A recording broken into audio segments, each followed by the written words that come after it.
Hey guys, this is Eric Weingarten with Weingarten Racing. This is Tuesday. This is just finished the second day of the small block Ford Cam Challenge, which we'll talk about here in a second. But I do want to make an announcement. I'm changing the rules on the small block Chevy Cam Challenge.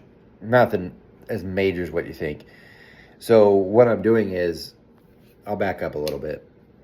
Yesterday, Bobby from NK Performance, which he works at Cam Motion, and also Daniel Powell had both hit me up and like, look, buddy, there's no course for a 900 base circle small block Chevy hydraulic roller cam. Like I think Daniel had one, and Bobby's like, I can't even find one. So I said, man, that sucks. Well, I was too busy with this Ford stuff and I didn't get a chance to think about it. He goes, really need to do like a 1-inch base circle, and then we got cores, and they'll still clear all the same. You should be fine. So what I'm gonna do is I'm changing it to a 1-inch base circle. I'm going to keep the 900 too. So if you already, for some odd lucky reason, you have found the 900 base circle, fine, it's cool. Just keep doing what you're doing. Your cam will still be count, but you need to be the 1-inch base circle, small base circle, or a 900 base circle. Those two. And then I'm also, because I'm changing that, and because of just the chances of getting a camshaft because of that, I'm moving the deadline back, and I'm going to change this all in the forms too to August 14th. So the cams are supposed to be in by August 1st. I'm going to give it to August 14th. So that gives you, what is a day? A little more than a month. I don't think that's impossible, especially on like Chevy stuff. By the way, and I forgot to mention it, but I put it in I ended up adding it to the rules anyway. No step nose cams. So on a Chevy, for those that don't know, there's later ones that have like a step nose and that uses a retaining plate. I'm not using that. One, those cores are way harder to get anyway. So there you go. Has to be a billet cam, by the way. So make sure your billet cam. Don't send some Sadie core. But 1-inch or 900 base circle, due by August 14th. There's 5 spots available for those that have it. Works the same way anyway. First come in, like if you happen to have a 900 base circle and you get in before then, you're in. First 5, that way you're good. And that wraps up that. There's no other changes as far as anything that would affect it. And again, if you already have a 900 base circle, you're cool to run. You'll be fine. Okay, here's a rundown of the small block Ford Cam Challenge. So I try to make things brief, but I talk too much. Yesterday we ran 4 cams.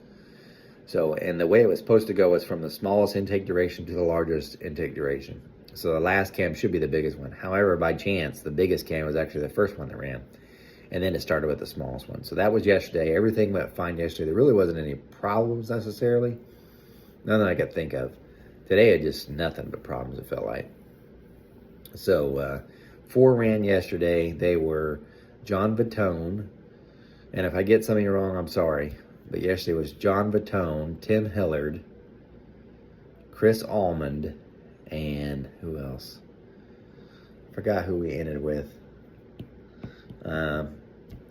Whatever. But yeah, sorry. They're all in the link, by the way, if you donated. And I'll put a link in the description for this video if you still want to donate, so you can see the cam cards and the power numbers, because they're all in there. I'm sorry, I don't remember who the last one was that we done yesterday. The last one that we ended with, I don't remember. But this morning's was Triceratops Performance, which is John Cloud. And then we did, this was my mistake. I grabbed the wrong cam. This was supposed to be later on, but I grabbed P&M Performance camshaft. So his is definitely bigger than the rest. Grabbed his, so his got ran next. Then I did Walt with B&F engines, and we ended with today with Chris Traub's. The live feed ended because the phone died. So you didn't get to see the Chris Straubs that recorded it. I'm going to put this at the end so you can see that. I only made 2 pulls. And they actually, which is the weirdest part, is they had the least amount of variance. Of course, I kept messing up on, I was trying to talk to the camera while trying to lash valves. That was a mistake. Don't do that. But I check them like 18 times anyway. I mean, if you watch the live feed on how many times I check the lash on all of them to make sure. And by the way, there are 2 feeler gauges. So you have one that's the actual, that should be. So if it's 18, that's 18 is what I'm lashing. Then I've got another one that's 2 thousandths above. So if it's an 18, the next one will be a 20. So I'll check with the 20 to make sure it's not going in. And then if there's a problem, you know from there. And then several of them by chance I just checked anyway, because we thought there was something wrong. And I checked lash and I'll be within 2 thousandths. It's kind of amazing. So there's not that much of a difference. But anyway, today we only got 3 done. And the reason why is problems.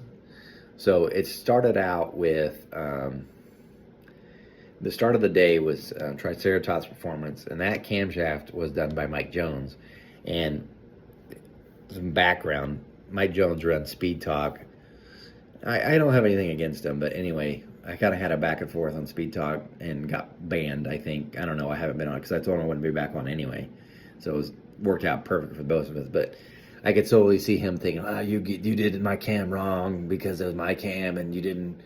So part of me wanted to be like, just hang it up. But I'm kind of glad we didn't because we found something else. So one of the viewers was watching, was like, hey, your power keeps dropping with each pull, which I should point out, that does happen. And the reason for this, and it happens more than what you think. So when you do your warm-up ones, when we're getting the engine up to temp, it's really not that, it's not that hot yet. Like everything hasn't got that heat from an actual pull. So the numbers could go higher if we did it like a normal dyno run. So on a normal time, like when we're just doing normal stuff, like we might, the oil temperature might hit 160, but the water temperature is usually like 150s, 140s.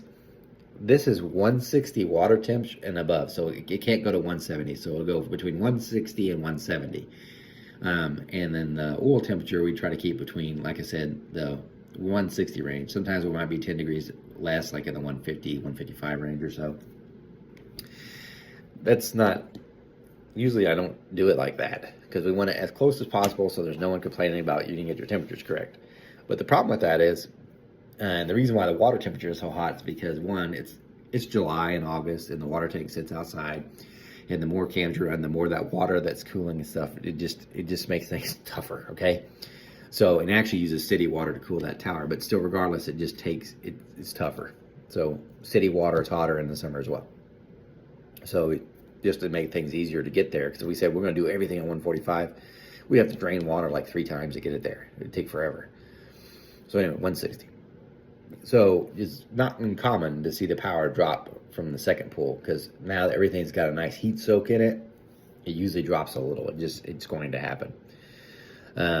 If we were to do that, but let the water cool down like in the 150s, it would actually be as good or better, usually better, because then you have hot oil and cool water.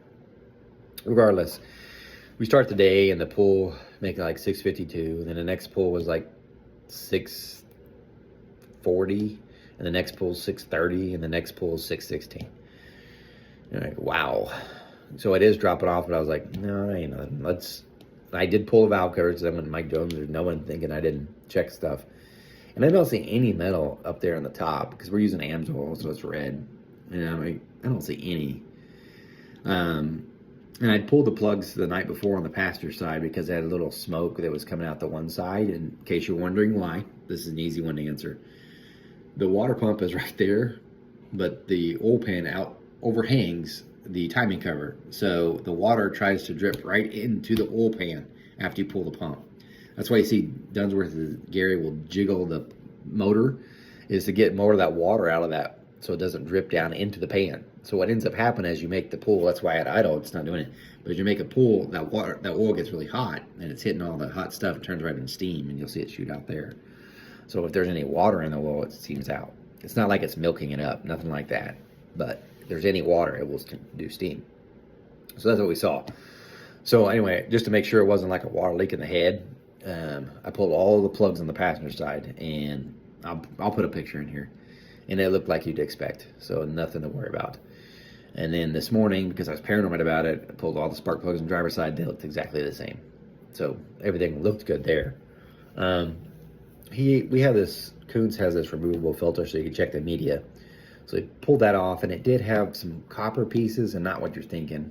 More of the slivers it looks like from the bronze gear, but there is some copper color in it, but really more bronze. And it's probably from the distributor gear itself wearing into the cams each time we switch. Because you don't have as much surface area as a small block Chevy. Like the Ford gears are only like this big, and the Chevys are this big. So all that's on that. So I think there's definitely, it's every time it does it, it's like breaking in the gear again, and it goes into the oil. But I don't know.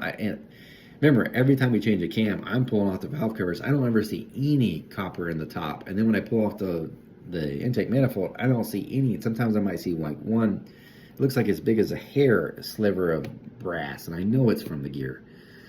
But other than that, I mean, usually there's nothing. It just looks nothing. If anything, there might be like a piece of silicone that might have came down from the end rails. But regardless, so the power is down and it's dropping. So then we're checking stuff and we pull the oil. And then the oil pressure, by the way, was down. And there's probably a good reason for this. So in pre-testing, we'd started off with 6 quarts and we were just making our pulls, just working our way up. But it was like it run out of oil. So we'd added 7. And that's what we started with through all, whenever we started this testing, it was with 7.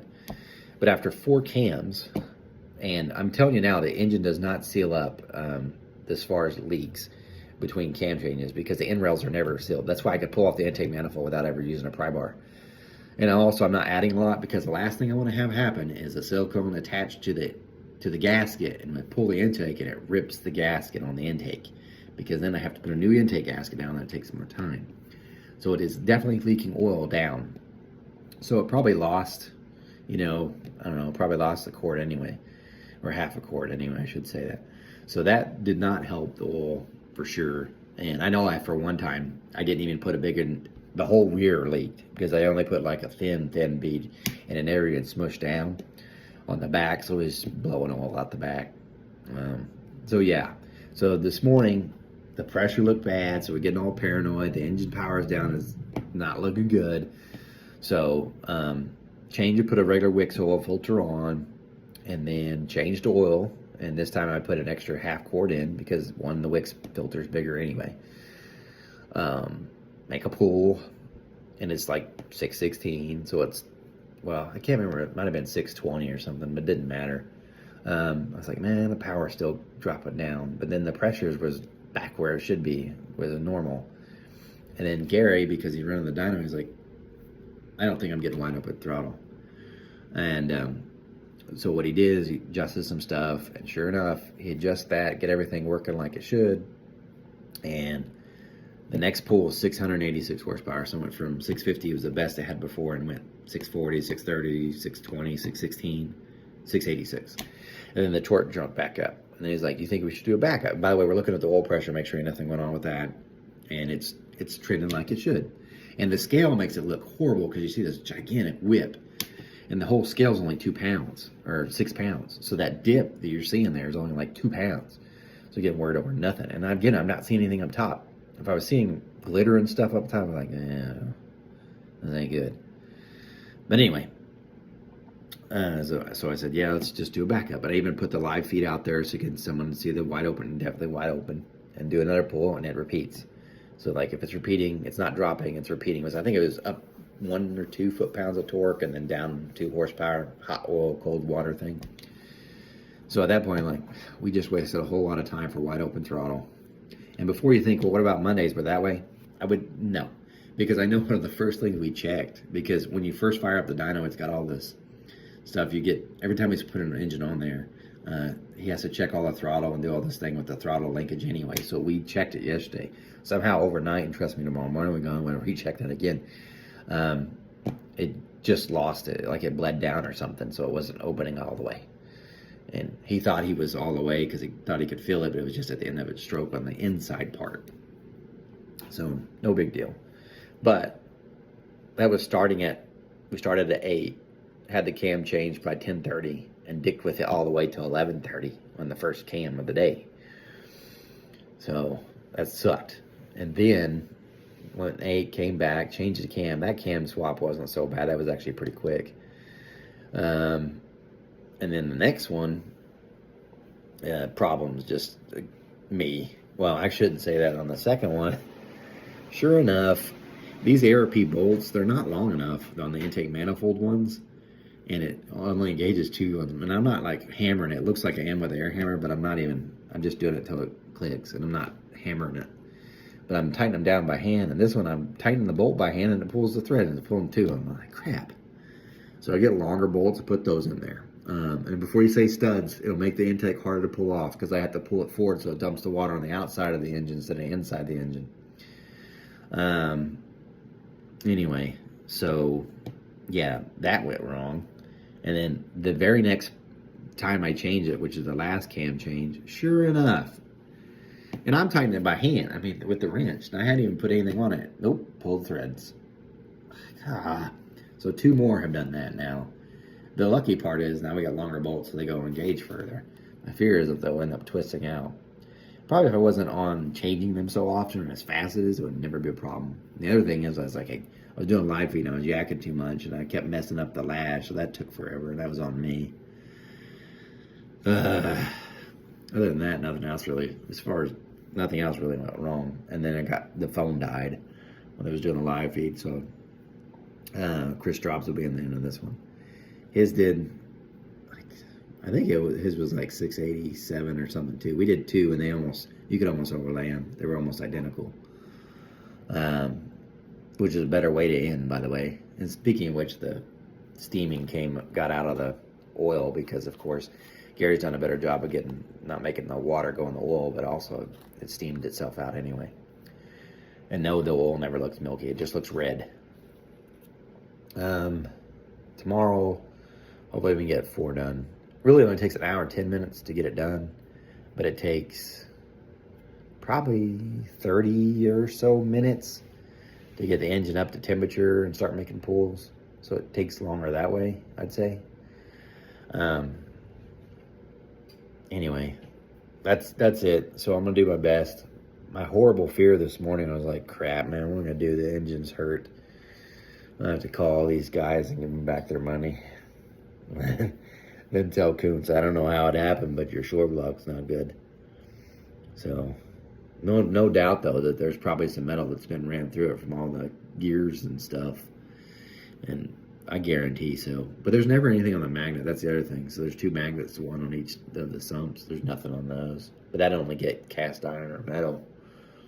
But no, I didn't. It is what it is. It ain't bad.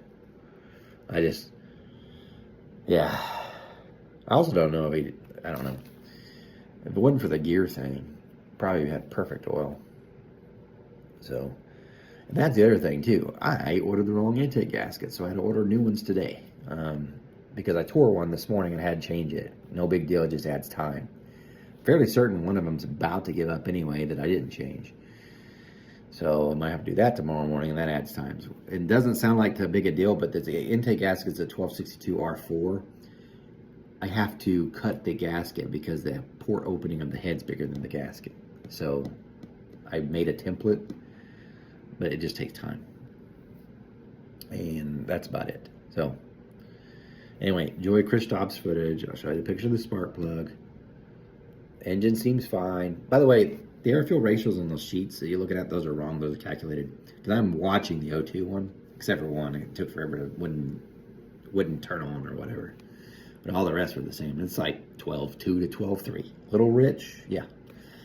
But it is what it is. And I check timing, by the way, each time, even though it's got a crank trigger. I just to be safe. It's never moved. 35. So if you got questions, put them in the comments. The live feeds I'm not going to monetize, so they should be playing without commercials because they're not good anyway. And I'm for sure cussing them, so I don't know about even getting any in them. Especially today, I was getting so pissed just messing up stuff. Plus, it was hot. It's like 95 degrees outside anyway. There's a little bit cooler in the shop because he runs the air conditioner in the room where the dyno cell is. Not the engine, but the room out where he's running it. So he opens the door so it gets someone in there, but it's still hot as hell because the engine's hot. I mean, it's hot enough where you got gloves on and you're pulling apart stuff and it's burning you through the gloves. Especially the cam. Cam is hot. That dude's hot. Anyway, that's all. Thanks for watching. Remember, I don't pour cast iron heads. I'm no Superman. I did race you, boy. You guys take care.